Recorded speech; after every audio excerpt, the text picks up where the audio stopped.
I am here with Travis Padilla. Travis, you are now, was it 7-0? 7-0. 7-0. Is this the best you've done? Have you been 7-0 before? Yeah, I've been 7-0 at Grand Prix Vegas last year. Okay, and then how did that end up for you? I played two really great players, Greg Orange and Calcano, and I lost to them both. That sucks. Yeah. All right, well, so hopefully we have some better luck this time. Yeah, definitely. I've been looking at this pool. Tell us a little bit about what your deck does, some of the synergies, that kind of thing. Yeah, so the deck is a really aggressive deck with a lot of synergies. Town Gossipmonger's been really great, especially if he flips on turn 2. The wolves and the humans combo together. Folly's Lieutenants put a lot of counters on a lot of the humans, shockingly. So my plan is to get you to 8-10 life in the first 4 or 5 turns, and then win with Wolf of Devil's Breach and Burn From Within. And Burn From Within tends to do that when your opponent's at low life. How many games do you think you finished with that card? 3 so far. I hit a guy for 12 because he had Goldeneye Castigator out. That was fun. Then I won a game in match 7 and match 6. Okay, so when you came in and you looked at your pool, did you immediately look at red-white? Did you have some other options? I actually went through all my colors except for blue. So as I was sorting through my cards this morning, I was really worried because white was not the best and blue was not the best and black was not the best. I'm like, what am I going to do with this pool? And then I get to my red and it's like, I have 2 bomb rares and all these great creatures. Okay, I have a base. So then I actually tested out red-black, red-white, and red-green. In the time allotted? Yeah. Okay. Because I was able to narrow down red very quickly. I knew it was going to be red. And then white synergized and curved out better. If I played red-black, I wouldn't have any 4 drops except for the inner struggle. Okay. So it was really important. And Hearth Knight Chaplain's really good, and Inspiring Captain's really good in an aggressive deck. So I ended up on white, and it's paid off. So in your testing, did you find that you wanted to have a curve that looked more like this, with not as many on the top end of it? Because we were talking to VD a couple rounds ago, and he had a lot of high-end stuff and didn't really have a lot of the medium stuff. When you tested, did you want to make sure that you had a good amount of 3 drops, so for the werewolves and things like that, or what was the thought process looking at your pool? What did you want to have? Yeah, I wanted to go low to the ground because my the deck was naturally aggressive. And in the format, if your opponent's playing werewolves and you're not playing cards, you can lose very quickly. It's a lot like the old Innistrad in that way.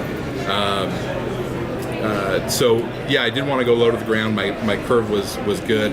Stensia Masquerade really helps out with those smaller creatures.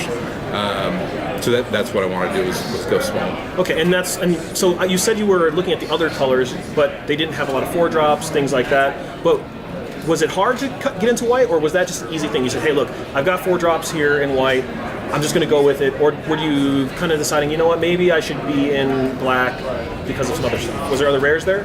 There was no rares. There was Sinister Concoction, which I really like, but nothing else pulling me towards white. Okay. Or towards black. So I ended up on white. There was nothing really pulling me to any other colors other than the curve. And I really like Survive the Night. I know a lot of people are kind of lukewarm on that card, but I really like it.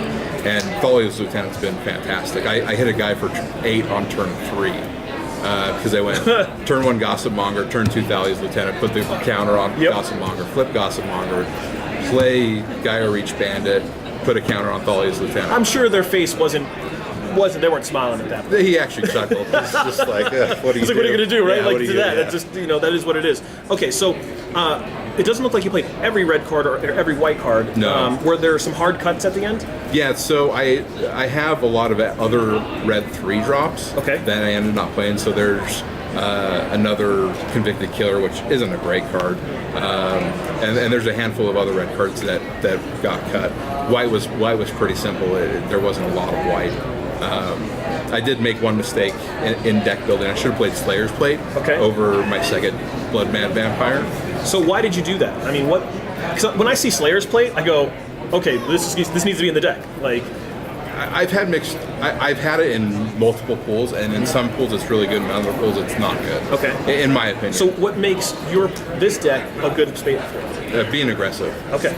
When on turn 6 you don't have much going on, you don't care about spending 3 mana to equip. Right. Where in other decks you're trying to stabilize. If my curve was higher, I have no time to equip it. Gotcha. So it depends. If you're an aggressive deck with spirits and flyers, I think Slayer's Plate's an auto include. I messed up.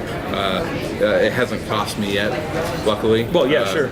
So we'll see how the rest of the day plays out. Now, when you're siding, again, for the people who are at home and they want to figure out, like, if they make a mistake like this, do you find that you're going to be taking out the same card every time, or is this going to be, depending on the matchup, with the Slayer's Plate? In this specific deck, I take out a Blood Mad Vampire because I don't think it's fantastic. It's okay. In other decks, you might move some things around, but I need to specifically take out a three slot to fit this in because it's also a 3 slot, and I don't want any more 3s in my deck. Okay. Well, before I let you go, tell me what's been the closest game you played that you've won? Like, is there a certain, with your deck? Obviously, you say you want to be low to the ground. I understand that, but is that the game plan every game? Like, have you just been 2-drop, 3-drop, 4-drop, and just kind of take over the game from there, or is it a little more into like, hey, I've got this 3-drop, I play some removal, or what's the ideal for your deck? I'd rather just curve out and win, be hitting people for it on turn 3. But occasionally, you do get into longer grindy matchups, and that's when Slayer's Plate really helps. Right. Because you throw it on a spirit, or you throw it on something with the True Face sensor, and you have a giant vigilance creature that just can't be. Well, right. It's kind of hard to beat 5 power. Right. And if that dies, you just throw it on your next guy. Right. So in my longer grinder games, the Slayer's Plate really helps. Gotcha. And like I said, it hasn't cost you as of yet, which is good. Right. You are locked for day 2. Mm-hmm. Ideally, you want to win the next couple of rounds and then you get into the draft. What have you done? Have you done a lot of testing for draft? Yeah, I've done a lot of. I did a lot of seals with the PBTQs. I've top 8'd all those, so I've done some drafts, done some team drafts, things like that. Wish they came out with it on Magic Online earlier, but unfortunately they don't. The drafting format's really interesting. You have so many ways, and it's a lot more synergistic than sealed. So I look for the build around uncommons. Even Walled Mysteries is my favorite card in the set. Okay. So I look for that. I look for I forget the blue enchantment that investigates when you hit them with a creature. Oh, okay, yeah. So I look for the build around uncommons in my first pack. If there's nothing there, just typical drafting. Right. Yeah. We're just gonna look at the signals and see what we get. So, thanks for coming by and talking to all the people with MTG Focus and our fans and things like that. At 7-0, that's excellent. We still have some work to do. You don't want to lose the last couple rounds, so we're gonna make sure that we all root for you, and hopefully the Slayer's Plate does some work in the next couple of games. So, thanks. Appreciate it.